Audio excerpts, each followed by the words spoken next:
Baik saudara, untuk perkembangan dari Sabah petang ini, kita bersama Redwin Robin. Antara fokus hak bekerja Sabah lebih terpelihara di bawah SLAC.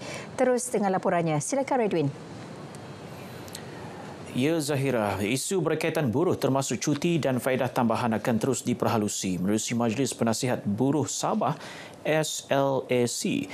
SLAC berperanan dalam rangka dasar buruh lebih menyeluruh dan progresif di peringkat negeri. Begitu juga macam cuti tahunan. Minimum kalau baharu bekerja 8 hari. Tapi ada majikan bagi lebih kan? Ada bagi 10, bagi 12, bagi 15, 20 dan sebagainya. Tapi kalau kata minimum paling kurang 8 hari dia kena bagi. Itulah dia punya prinsip di situ. Itu akan dibincangkan. Mungkin juga boleh dibincangkan dalam melalui perundangan yang Sabah SLAC yang kita tubuhkan nantilah. Kita perincikan. Ya, kita perincikan satu persatu. Wan Zulkifli ditemui media selepas Majlis Pelantikan Ahli Tetap SLAC dan mesyuarat pertama yang berlangsung di Kota Kinabalu. Perasmian disempurnakan Menteri Sains, Teknologi dan Inovasi, Datuk Dr. Muhammad Arifin Muhammad Arif mewakili Ketua Menteri Sabah. Dalam ucapannya, Ketua Menteri yakin SLAC mampu melindungi hak pekerja serta mengharmonikan hubungan tiga pihak antara kerajaan, majikan dan pekerja di Sabah. Datuk Haji Ji turut menzahirkan ucapan tahniah kepada Jabatan Tenaga Kerja Sabah atas pelaksanaan aktiviti penguatkuasaan melalui pemeriksaan berkanun, siasatan aduan dan pengendalian kes Mahkamah Buruh pada tahun lalu yang memberi manfaat kepada 13,487 pekerja.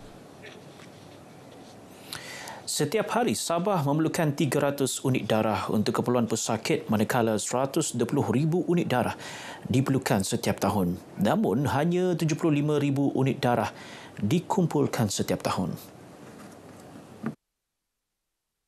Sehubungan itu, Ketua Menteri Datuk Seri Panglima Haji Jinor mahu lebih banyak program dilaksanakan bagi meningkatkan kesedaran mengenai kepentingan menderma darah. Katanya, kerjasama antara Kementerian Kesihatan dan sektor awam mampu meningkatkan kesedaran tentang pendermaan darah dan menarik lebih ramai orang awam untuk menjadi penderma tetap. Demikian ucapannya dalam program derma darah sempena sambutan Hari Jururawat Peringkat Negeri Sabah di Hospital Queen Elizabeth II, Kota Kinabalu. Teks ucapan dibacakan Timbalan Ketua Menteri Datuk Syahelmi Yahya. Program derma darah kali kedua ini berlangsung serentak di 21 hospital seluruh Sabah. Harapan kami adalah untuk mendapat derma sebanyak 1,000 pain pada hari ini di seluruh Sabah. Setakat ini, Hospital Queen Elizabeth II telah mendapat 52. Daripada target ataupun sasaran bagi Queen Hospital 2 adalah sebanyak 100 pada hari ini.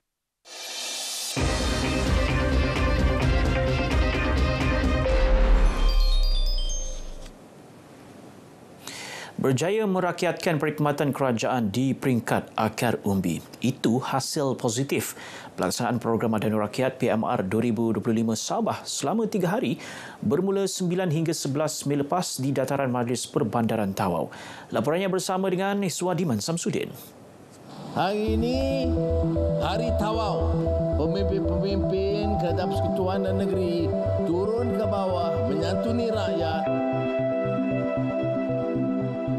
PMR 2025 Sabah juga antara inisiatif dan usaha kerajaan menjadikan bidang keusahawanan sebagai gerakan membasmi kemiskinan.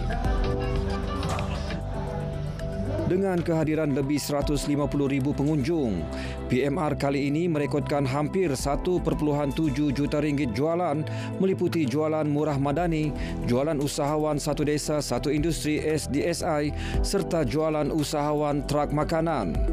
PMR 2025 Sabah turut mencatat 4.35 juta ringgit biaya usahawan selain 550,000 ringgit bagi padanan perniagaan. Niat dan tujuan kita mempunyai pelbagai kementerian, jabatan dan agensi. Kita mahu bantu rakyat. Jadi bila ada kerjasama kuat seperti ini melalui pendekatan whole of government approach, yakinlah yang mendapat manfaat itu adalah rakyat kita. bagi memberi impak perkhidmatan terbaik kerajaan madani. 36 beruai kementerian, agensi kerajaan serta sektor swasta terlibat.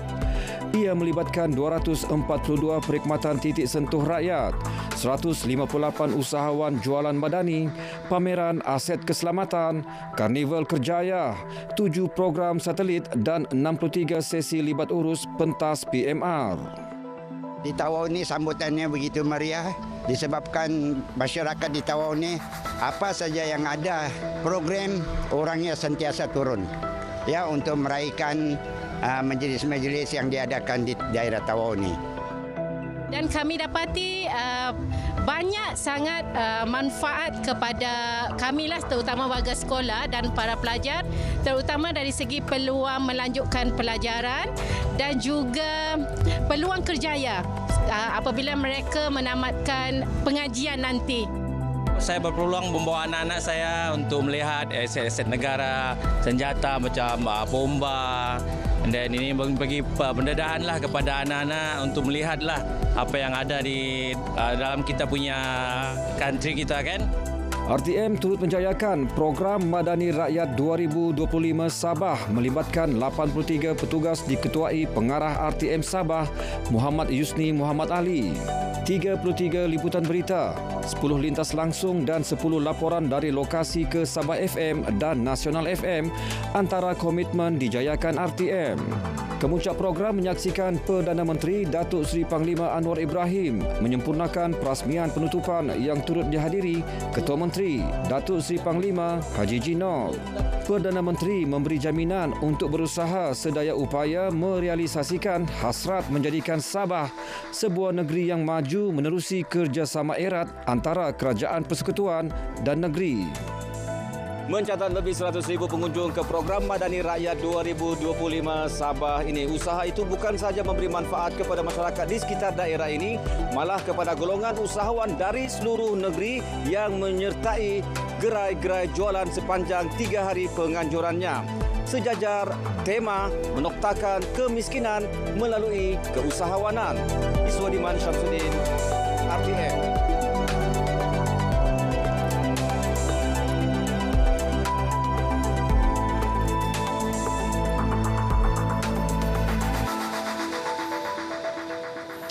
Sambutan Pesta Keamatan menjadi ikon kebudayaan negeri yang diraikan semua lapisan masyarakat. Selain platform melestarikan budaya, Pesta Keamatan menjadi medan pemerkasaan komuniti luar bandar. Pembantu Menteri Pertanian, Perikanan dan Industri Makanan Sabah, Datuk Peto Galim berkata, penglibatan masyarakat pelbagai kaum juga mencerminkan perpaduan rakyat Sabah yang sememangnya terkenal dengan semangat keharmonian jitu. Perayaan Keamatan ini merupakan perayaan yang agak signifikan dan sangat penting bagi KDMR. Jadi saya berpesan kepada anak muda-mudi, dengarlah pesanan ibu bapa supaya sentiasa menghormati perayaan seumpama ini. Datuk Peto ditemui RTM selepas merasmikan sambutan Pesta Keamatan peringkat Parlimen Sepanggar dan Dun Inanam. Sementara itu, pengerusi penganjur Niko Unui berkata, sambutan membuktikan komitmen masyarakat terhadap pemuliharaan budaya sambil menyokong aspirasi perpaduan yang diperkasa kerajaan.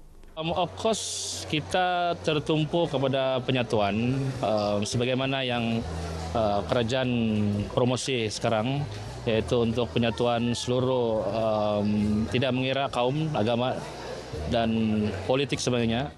Lebih 600 pengunjung hadir memeriahkan Pesta Keamatan ini. 18 buah sekolah di Membakut akan menerima sumbangan sebanyak RM5,000 setiap sekolah. Sumbangan tahunan Pejabat Parlimen Kimanis ini sebagai satu usaha dalam menyokong program pembangunan pelajar. Ahli Parlimen Kimanis Datuk Muhammad Alamin berkata, di samping pembangunan akademik pelajar, bidang sukan turut memainkan peranan penting bagi melahirkan pelajar cemerlang. Ini memang acara tahunan saya dan sumbangan tahunan saya kepada semua sekolah, baik sekolah rendah dan sekolah menengah. Kita akan memberikan mereka dana sebanyak RM5,000 kepada setiap PIBG, setiap sekolah itulah. Jadi insyaAllah yang untuk di daerah Membakut ini, Dun Membakut ini kita akan serahkan insyaAllah pada 17 hari bulan nantilah. Pihaknya juga menyatakan komitmen menaik taraf beberapa gelanggang futsal dan dewan terbuka. Ia bagi meningkatkan aktiviti rekreasi dan galakan bersukan kepada golongan belia. Beliau ditemui RTM dalam Majlis Perasmian Pembukaan Kejohanan Olahraga Peringkat Majlis Sukan Sekolah Rendah MSSR Zon Membakut di Padang SMK Membakut. Antara sekolah mengambil bahagian adalah SK St. Patrick, SK Pekan Membakut Sinoko Tamalang, SK Lembah Poring, SK Tiong Baru, SK Bin Suluk, SK Kampung Brunei, SK Bandau, SK Tahak, SJKC Paying dan Sri Kalia Khan. Baik, sekian perkongsian berita dari negeri di bawah bayu untuk petang ini. Teruskan kesetiaan anda bersama dengan kami di RTM dan ikuti lebih banyak perkembangan semasa dalam berita wilayah bersama dengan Zahira Razi. Dari sungai hingga segara, Palestin pasti merdeka. Baik, terima kasih Redwin.